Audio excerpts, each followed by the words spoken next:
ले चलते हैं आपको राजस्थान विधानसभा में इस वक्त नेता प्रतिपक्ष गुलाब चंद कटारिया क्या कुछ कह रहे हैं। कोई चिंता की बात नहीं, जो डूबना है प्रदेश को तो डूबेगा। मतलब 10 वर्ष में चाहे मेरा सरकार रही हो चाहे आपकी रही हो, किसी मैं स्वयं शिक्षा मंत्री हूँ, अपराधी होऊंगा, कोई चिंता की बात नहीं। लेकिन आप कम से कम इन 10 सालों से इन जितनी कोचिंग संस्थाएं चल रही है, इनकी जितनी परीक्षाएं हुई है, उनके परीक्षा के रिजल्ट के साथ आप एक टीम लगा करके इनका पोस्टमार्टम करो, तब आपको ये समझ में आ जाएगा कि ये बीमारी कहाँ से चली है। ये बीमारी इन व्यवसायियों के थ्रू चली है। मैं और आप पेपर आउट करेंगे, पेपर लाऊंगा, 5 लाख दे दूंगा, 8 लाख दे दूंगा, मैं क्या 2 करोड़ 5 करोड़ 8 करोड़ दे सकता हूँ क्या भैया? ये सारे के सारे जो पैसे देने वाले बड़े बड़े दिग्गज लोग हैं, जो कोई 10 करोड़ में पेपर ले जाता है, कोई 3 करोड़ में ले जाता है, कोई 2 करोड़ में ले जाता है, फिर अपने कोचिंग संस्थान में रिजल्ट लाता है, उसके बाद बड़े बड़े पोस्टर बाहर लगाता है, मेरा 100% सिलेक्शन। ये है बीमारी की जड़।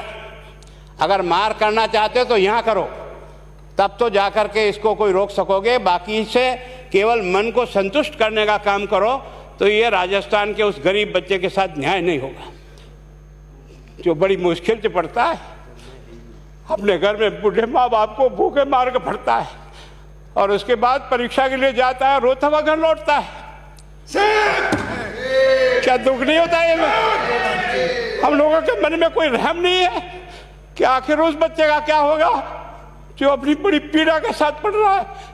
इन सारे पैसे वाले लोगों के पास में आपने सारी सरकारी नौकरियों को भेज दिया। मैं बहुत कड़वा सच बोल रहा हूँ। आज जो पिछले 8 साल में नौकरी में लगे ना, उन सब का भी पोस्टमार्टम कराओ, आपको लगेगा आधा फर्जी मामला निकलेगा। कोई है नहीं, कोई सोचने वाला है इस पर कि आखिर उसके दर्द को कौन जानेगा, है ना। जिस प्रकार से हमने परीक्षा के माध्यम से इन पैसे वाले लोगों को उतार करके सारे के सारे उन गरीबों की आशाओं के ऊपर पानी फेर दिया। रात और दिन पड़ता है, भूखा प्यासा पड़ता है, घर बेच करके पढ़ता है, खेत बेच करके पढ़ता है, लेकिन जब उसका सिलेक्शन नहीं होता तो जहर खा के मरता है। कोई इस पीड़ा को समझने के लिए तैयार नहीं है। और हम इस कानून को ला करके दुनिया को बताना चाह रहे हैं कि हमने इतना बड़ा कानून कर दिया, इस कानून से कुछ भी नहीं होगा। मैं आज आपको कह रहा हूँ, ये जो आपने नए प्रावधान जोड़े हैं, मैं सोचता हूँ कि मुझे कुछ बोलने की इच्छा नहीं, मुझे बहुत दुख है इस बात का। क्या होगा ये?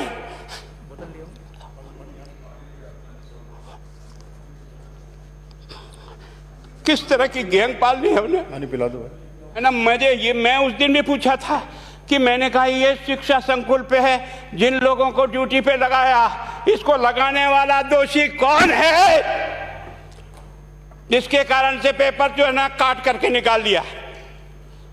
ये तो ठीक है, भाग्य हमारा अच्छा था कि सवाई माधोपुर की घटना फूट गई और एसओजी को उसमें हाथ में लग करके कुछ केस लग गया।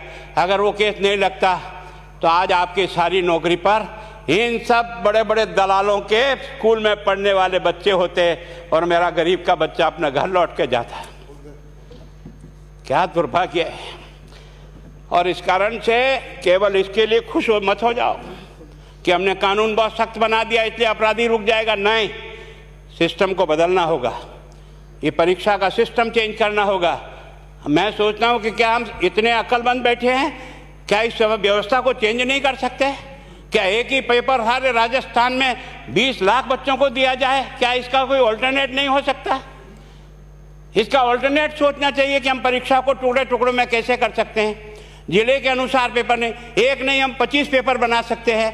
कौन से सेंटर पर कौन सा पेपर जाएगा कोई तय नहीं करेगा कौन सा जाएगा, और हम जो इच्छा होगी उस सेंटर पे वो पेपर भेजेंगे। और ये जितने भी प्राइवेट कॉलेजों में आपने सेंटर बना रखे उनको बंद करो, इनको तुरंत बंद करिए एक ऑर्डर से।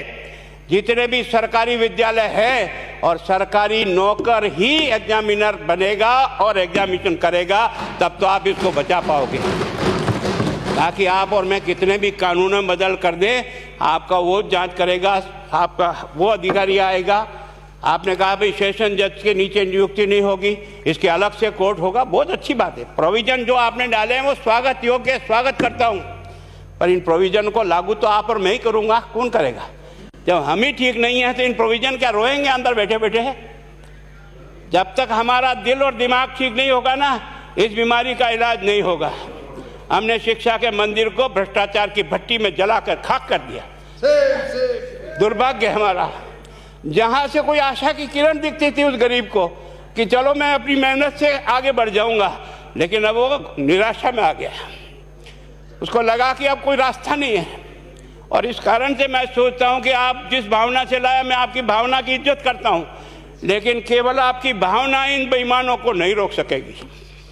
इसको रोकने के लिए हमको सिस्टम को बदल करके और तुरंत उस पर ध्यान करना चाहिए। कानून 302 का बना हुआ है, क्या मर्डर रुक गए? आप भी जान रहे हो, रोज के रोज पोक्सो कोर्ट में आजीवन कारावास हो रहा, क्या व्यभिचार रुक गया है? अपराधी को दंड मिल सकता है, अपराध बंद नहीं हो सकता है। अपराध बंद करने के लिए जो सिस्टम होते हैं उस सिस्टम में चलो। एकमात्र इस देश में भ्रष्टाचार की भट्टी में देश जल रहा था। केवल और केवल एक तरह से प्रत्येक व्यक्ति का खाता खुलवाकर देश के प्रधानमंत्री में सारा का सारा बेनिफिट उसका सीधा खाते में डाला। बेईमानों को चोट लगी नहीं लगी, उस तरफ अपना दिमाग बचाओ, उस तरफ अपना दिमाग लगाओ। किस बीमारी का इलाज कहाँ है और कैसे हो, इस बारे में चिंता करने की कोशिश करो। मैं कई बार इधर सीकर और इधर गया तो मैं सोचता हूँ कोचिंग संस्थान की बिल्डिंग देंगे ना तो टोपी गिर जाए नीचे से। क्या चीज़ है यार, भगवान ने क्या लक्ष्मी वहीं बरसाई है? और जो बाकी संस्थाएं, उसका कारण यह है कि हमने अपनी दुकान को इतनी कमज़ोर कर दी है कि जहाँ बच्चे अच्छी तरह से शिक्षा लेकर के हम जैसे गरीब पढ़ करके यहाँ आ गए, अब वो रास्ते नहीं हैं। और इस कारण से मेरी बहुत विनम्र प्रार्थना है, इस बीमारी का इलाज चाहिए बच्चे को, कानून से नहीं होगा, कानून के अलावा होगा, और उसमें आप करें। धन्यवाद। Thank you. माननीय मंत्री महोदय।